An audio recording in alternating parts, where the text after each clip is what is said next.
Hello दोस्तों, स्वागत है आपका हमारे यूट्यूब चैनल उत्तराखंड के अन्वित जीवन में। उत्तराखंड के इतिहास सीरीज को आगे बढ़ाते हुए आज हम देखेंगे ब्रिटिश प्रशासनिक व्यवस्था का अंतिम भाग, जो कि हमारा 5वें चैप्टर अजय रावत जी की पुस्तक का चौथा भाग होने वाला है और यही अंतिम भाग भी हमारा। आज हमारा 5वां चैप्टर समाप्त हो जाएगा। यह आप अजय रावत जी की जो पुस्तक है उसका फ्रंट पेज देख सकते हैं, इस प्रकार से है। और इसी के साथ अजय रावत जी की जो पुस्तक है उसका इंडेक्स भी आप देख सकते हैं। अब इससे हमें ये भी आइडिया आ जाएगी हम कौन कौन से चैप्टर समाप्त कर चुके हैं। तो पहला चैप्टर हमारा उत्तराखंड एक परिचय समाप्त हो चुका है। दूसरा चैप्टर कुमाऊं का चंद राज्यवंश समाप्त हो चुका है। उसके बाद तीसरा चैप्टर गढ़वाल का परमार वंश, ये भी समाप्त हो चुका है। उसके बाद चौथा चैप्टर हमारा गोरखा शासन, ये भी समाप्त।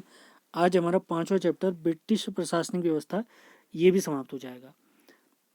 इसके बाद अगला चैप्टर होगा हमारा 1815 के बाद गढ़ नरेश।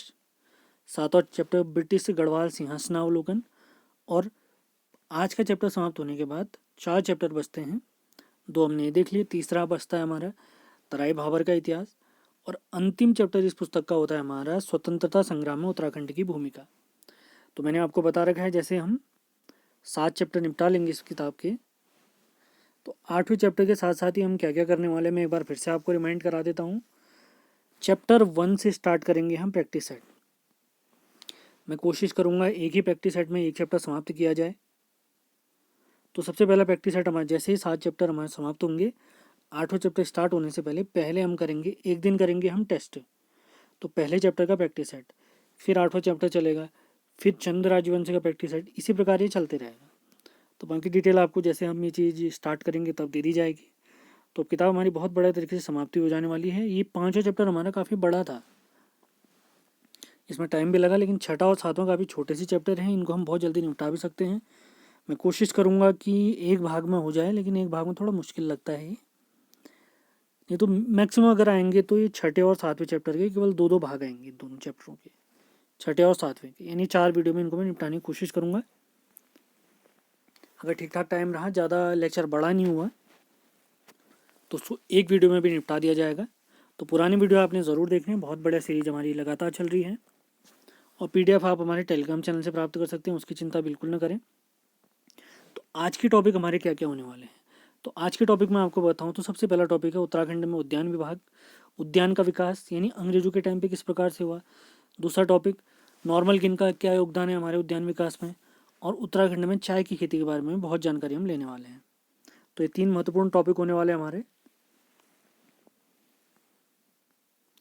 तो स्टार्ट करते हैं।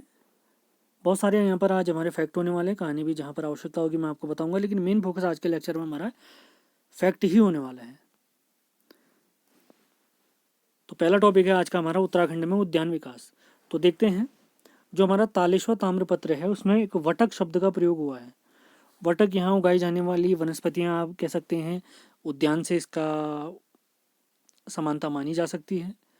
अगला पॉइंट देखते हैं, भारत में सेब की खेती। देखिए, जब यूरोपीय अपने साथ आए थे तो वो चाय, चीनी, सेब, अनानास, टमाटर, ये सारे फल सब्जियां अपने साथ लेके आए थे। तो सेब की खेती हमारे यहाँ काफ़ी फेमस रही। ये हमारे किसकी देन है, हमारे भारत में यूरोपियों की देन है। अगला पॉइंट देखते हैं, तो उत्तराखंड में सेब उत्पादन कब से स्टार्ट हुआ। ये 1860 के दशक से चौबटिया में इसकी खेती स्टार्ट हुई थी। और इस सेब के लिए प्रमुख केंद्र हमारे थे रामगढ़, मुक्तेश्वर, जालना, हरसिल। आगे बढ़ने से पहले आपके लिए 2 सवाल हैं, कमेंट बॉक्स में आप लिख के ज़रूर बताएं।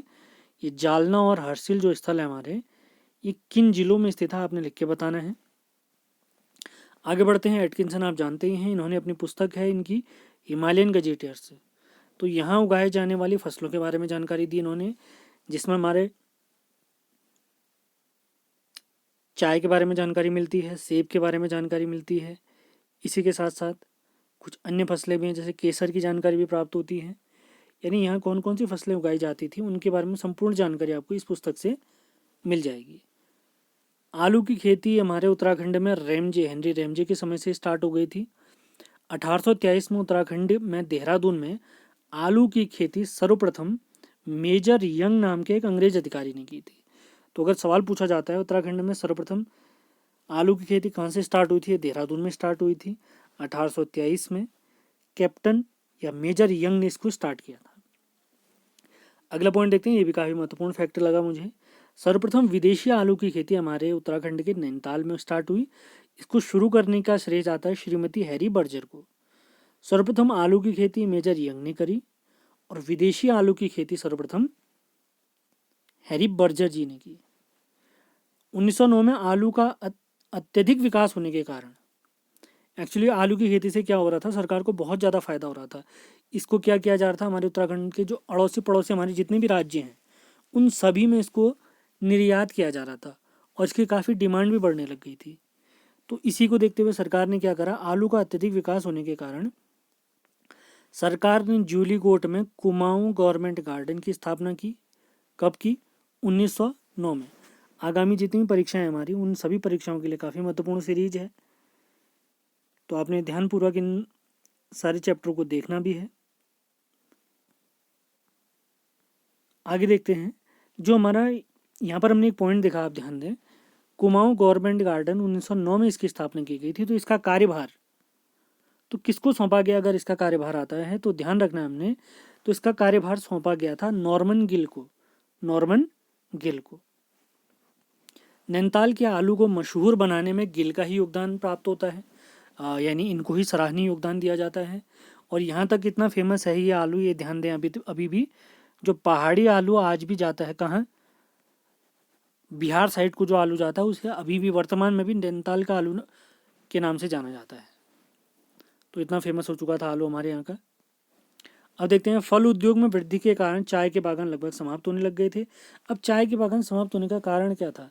तो चाय के बागानों में समस्या ये थी, जितने भी चाय के बागानों के मालिक होते थे उनको आलू के मुकाबले इसमें नुकसान हो रहा था, यानी मुनाफा उनको प्राप्त नहीं हो रहा था।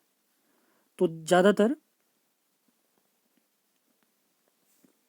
जितने भी नए कारोबारी थे वे सेब के व्यापार में या अन्य प्रकार की फसलों के व्यापार की तरफ ज़्यादा मुड़े, तो चाय का व्यापार उन्होंने थोड़ा कम कर दिया था। तो इससे पहले जो कुछ प्रमुख चाय के बागान हमारे यहाँ थे वो देख सकते हैं हम।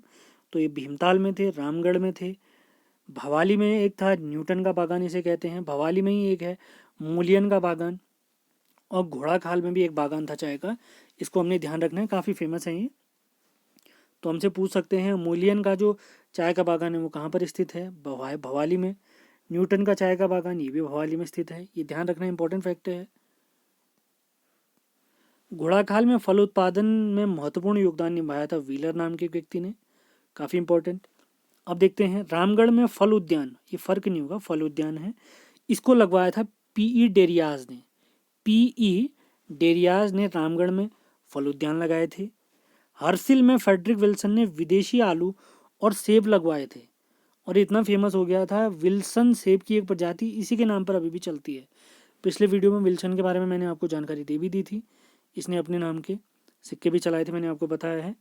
1868 में चौबटिया में सरकारी उद्यान खोला गया, 1868 में, और इस उद्यान का पहला सुपरिटेंडेंट या अध्यक्ष आप कह सकते हैं डब्ल्यू क्रॉ नाम के एक व्यक्ति को बनाया गया। डब्ल्यू क्रॉ। ये सारे फैक्ट हमने अपनी अजय रावत जी की पुस्तक से उठाए हैं, तो बहुत ध्यानपूर्वक आप वीडियो ज़रूर देखें। चौबटिया में सेब की एक प्रमुख प्रजाति है रेड डिलीशियस, ये आज भी लगाई जाती है। इसको किसने उगाया चौबटिया में? याद रखना, स्टॉक नाम के एक व्यक्ति ने। तो चौबटिया में सेब की एक प्रजाति फेमस है रेड डिलीशियस, तो उसको किसने उगवाया था या किसने लगवाया था इसको? तो इसको लगाया था स्टोक नाम के एक विदेशी ने। केसर की खेती के भी यहाँ पर प्रयास किए गए थे हमारे उत्तराखंड में, तो उसी के बारे में हम देख लेते हैं। तो केसर की खेती, केसर के जो बीज मंगाए गए थे वे हॉलैंड से मंगाए गए थे। इनको जूलीकोट और नैनीताल में लगाया गया था। जूलीकोट में तो ये अजय रावत जी के अनुसार ये बताते हैं कि केसर के बीज तो बिल्कुल नहीं हो पाए थे, यानी उनके पौधे सूख गए थे, लेकिन नैनीताल और अल्मोड़ा में केसर की काफ़ी अच्छी फसल हुई थी। काफ़ी इंपॉर्टेंट हमने ध्यान रखना है। केसर की खेती के लिए केसर के बीज कहाँ से मंगाए गए? हमारे उत्तराखंड में हॉलैंड से मंगाए गए। इनको जूलीकोट और नैनीताल के आसपास वाले क्षेत्र में लगाया गया। जूलीकोट में यह फसल सफल नहीं हो पाई थी, लेकिन नैनीताल और अल्मोड़ा में इसकी काफ़ी अच्छी फसलें उग पाई थी, यानी इनका विकास काफ़ी अच्छी तरीके से हुआ। अगला महत्वपूर्ण फैक्ट देखते हैं, आलू की एक प्रजाति है लॉक कीपर। इसको कुमाऊं में लाने का श्रेय जाता है हमारे नॉर्मन गिल जी को। नॉर्मन गिल जी को। आगामी क्लास किस प्रकार से आने वाली है मैंने आपको बता ही रखा है। जो मैंने आपको पटवारी, लेखपाल और जो हमारे उत्तराखंड पुलिस आदि भर्ती परीक्षाओं के लिए जो स्पेशल बैच मैंने आपको बताया था, जिसके बारे में एक दिन मैंने पोल भी कराया था, तो वो सीरीज हम लाने वाले हैं। पहले एक बार हम अपना अजय रावत जी की सीरीज को अच्छे से निपटा लेते हैं, तो उस सीरीज पे सीरियल वाइज काम किया जाएगा।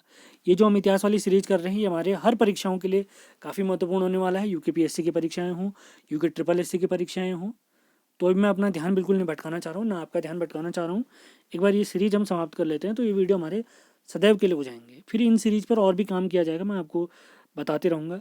अब नॉर्मन गिल का नाम हम बहुत बार सुन चुके हैं। अब इनका क्या क्या योगदान है फल उद्यान में, फल उद्योग के विकास के लिए हमारे यहाँ इनका क्या क्या योगदान है, उसी के बारे में हम पढ़ने वाले हैं। तो उसको ही पढ़ते हैं। पीडीएफ आप कहाँ से प्राप्त करेंगे मैं आपको पहले ही बता चुका हूँ, टेलीग्राम से प्राप्त करेंगे। कोई पीडीएफ नहीं अवेलेबल है तो उसको डाल दिया जाएगा। आप मैसेज भी कर सकते हैं हमें अगर कोई पीडीएफ आपको प्राप्त नहीं हो पाती है। आगे बढ़ते हैं। नॉर्मन गिल जी के बारे में हमने देखना है। नॉर्मन गिल जी एक वनस्पति शास्त्री थे, आपने ध्यान रखना है। इनकी जो ट्रेनिंग हुई है क्यू गार्डन लंदन से हुई थी। सन 1900 में बॉटनिकल गार्डन कलकत्ता में सहायक के रूप में इन्होंने काम किया। फिर संयुक्त प्रांत में भी इन्होंने बहुत जगहों पे वनस्पति शास्त्री के रूप में या सहायक के रूप में काम किया था।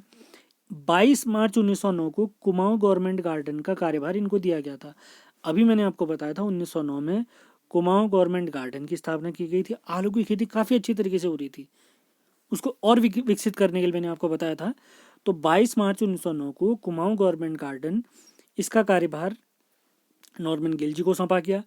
खुरपा ताल में आलू की खेती की शुरुआत इन्हीं के समय पे हुई थी और काफ़ी अच्छी फसल हुई थी।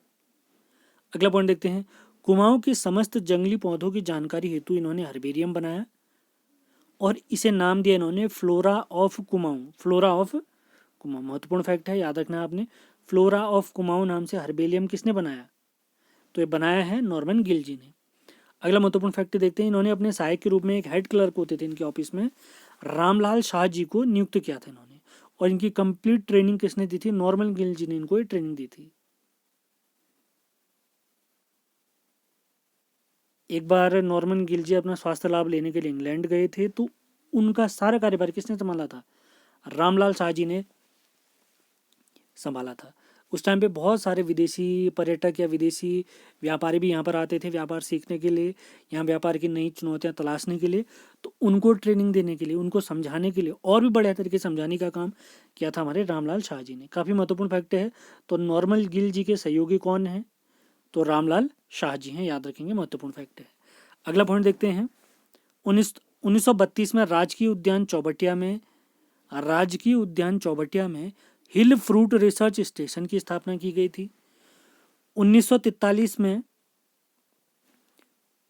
हमारा एक मुख्य केंद्र था दिल्ली में, उसकी मदद से भवाली में इंपीरियल पोटैटो रिसर्च स्टेशन स्थापित किया गया। भवाली में दिल्ली के हेड ऑफिस की मदद से, महत्वपूर्ण फैक्ट है।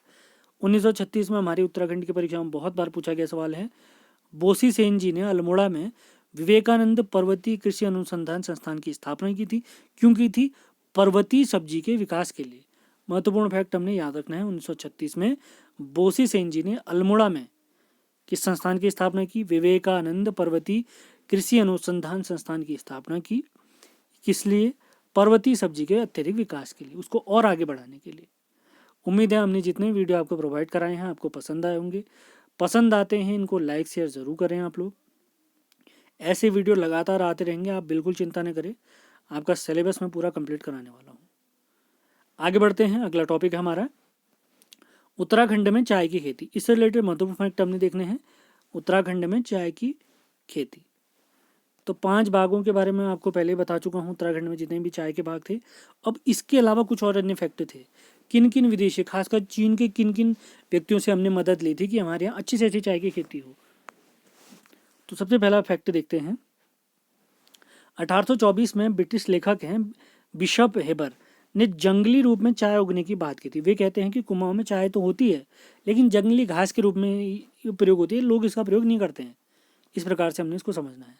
तो 1827 में सहारनपुर के डॉक्टर रॉयल ने चाय विकास हेतु ईस्ट इंडिया कंपनी को, तथा 1831 में गवर्नर जनरल, भारत का गवर्नर जनरल विलियम बेटिंग को, भारत नहीं, गवर्नर जनरल विलियम बेटिंग को एक पत्र लिखा था इस चाय के विकास के लिए कि क्या किया जाए। 1834 में गवर्नर जनरल बैटिंग ने चाय के लिए एक कमेटी बनाई।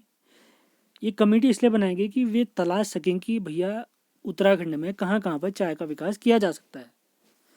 तो 1835 में कलकत्ता से आए चाय के कुछ पौधे अल्मोड़ा के लक्षेश्वर और भीमताल की नर्सरी में लगाए गए। 1835 में टिहरी गढ़वाल में भी चाय की खेती स्टार्ट की गई थी। सारा प्रोसेस आप देख सकते हैं, सीरियल वाइज काम चल रहा है। 1835 में ये हम पढ़ चुके हैं। अल्मोड़ा के लक्षेश्वर में फॉकलर ने चाय का बगीचा लगाया, महत्वपूर्ण फैक्ट। अगला फैक्ट देखते हैं। 1838 में फॉर्च्यून नामक अंग्रेज को चाय की जानकारी लेने के लिए चीन भेजा गया, जहां जैसे वो चीन गया, चीन की उसने खुद भी जानकारी ली और कुछ विशेषज्ञों को हमारे भारत भी लाया था वो। 1842 में 10 चाय के विशेषज्ञ चीन से बुलाए गए ताकि वे यहाँ की चाय की परख कर सकें। और यहाँ की चाय इतनी बढ़िया पाई गई, वे चीन में एक चाय उगाई जाती थी उलंग नाम की चाय, वे उसी के समान मानी गई। इन संपूर्ण भारत में जो जो जहाँ जहाँ हमारी चाय उगती थी उन चाय में तो बेस्ट चाय निकली हमारी उत्तराखंड वाली चाय। इसका कंपैरिजन जो चीन में एक चाय उगती थी उलंग नाम की, उसके समान ही इसको माना गया था। ध्यान रखना हमने, काफ़ी महत्वपूर्ण फैक्ट है। अगले फैक्ट की तरफ चलते हैं। 1841 में हवलबाग में मेजर कार्बेट ने चाय का बगीचा लगाया। इसे पहले इंग्लैंड सरकार ने और फिर लाला अमरनाथ शाह जी ने खरीदा। हवलबाग में चाय का बाग मेजर कार्बेट ने लगाया, जिसे बाद में सरकार और लाला अमरनाथ जी ने, पहले सरकार ने खरीदा, उसके बाद लाला अमरनाथ जी ने खरीदा था। महत्वपूर्ण फैक्ट है, याद रखना है आपने। अगला पॉइंट देखते हैं। 1850 में रामजी साहब ने कत्यूर में चाय का बगीचा लगाया और इस बगीचे को बाद में नॉर्मन ट्रूप नाम के व्यक्ति ने खरीद लिया था। तो कत्यूर में चाय का बगीचा 1850 में किसने लगाया? रामजी साहब जी ने लगाया, और जिसे नॉर्मन ट्रूप ने बाद में खरीद लिया था। 1844 में कुलागिर नाम की एक जगह देहरादून में, यहाँ पर सरकारी बागान की शुरुआत की गई, सरकारी चाय बागान की शुरुआत की गई, क्योंकि इस क्षेत्र में प्रयोगों से पता चला कि यहाँ पर चाय की अच्छी खेती की जा सकती है। तो महत्वपूर्ण फैक्ट है। अगला पॉइंट देखते हैं। 1867 यानी 1867 में इस बागान को, यानी जो कुलगिर देहरादून का जो सरकारी बागान है, इस बागान को सिरमौर के राजा ने 20,000 पाउंड में खरीद लिया था। यानी इंग्लैंड सरकार ने इसको 20,000 पाउंड में बेच दिया था। 1843 में कैप्टन हडल्स्टन ने पौड़ी और गाडोलिया में चाय के बागान लगाए थे। 1850 में ईस्ट इंडिया कंपनी के आमंत्रण पर चीनी चाय विशेषज्ञ, महत्वपूर्ण फैक्ट, असाई वांग गढ़वाल आया था। महत्वपूर्ण फैक्ट, हाल ही में पूछा गया सवाल है ये। 1930 तक अल्मोड़ा में सर्वाधिक चाय जहां से प्राप्त होती थी उसमें पहला स्थान था मल्ला कत्यूर का और दूसरे नंबर पे कौसानी वाला क्षेत्र। अगला पॉइंट देखते हैं। गडोली, ये पौड़ी में एक जगह है गडोली, यहाँ पर सरकारी चाय फैक्ट्री की स्थापना डी.ए. चौफिन ने की। इसी के साथ अजय रावत जी की पुस्तक का जो हमारा 5वां चैप्टर है वो समाप्त होता है। इसके पहले जो चैप्टर थे मैं आपको बता चुका हूँ। आज हमने 5वां चैप्टर भी समाप्त कर लिया है। इसके बाद अगला नंबर आता है हमारे इस 5वें चैप्टर का। तो अगला वीडियो हमारा मंगलवार को आने वाला है। कल कोई वीडियो अगर आएगी तो मैं आपको बता देने वाला हूँ। और अगला वीडियो जो मंगलवार को आएगा वो दिन में 12 बजे ही आने वाला है। मैं कोशिश करूँगा कि वीडियो लगातार रहें। तो मंगल और बुधवार को तो लगातार वीडियो आएंगे, और इन 2 वीडियो में मैं आपको कोशिश करूँगा कि ये 6वां चैप्टर हमारा समाप्त हो जाए। यानी इस हफ्ते हम 6वां और 7वां चैप्टर समाप्त कर देंगे, और अगले हफ्ते से हम 8वां चैप्टर तो स्टार्ट करेंगे ही करेंगे।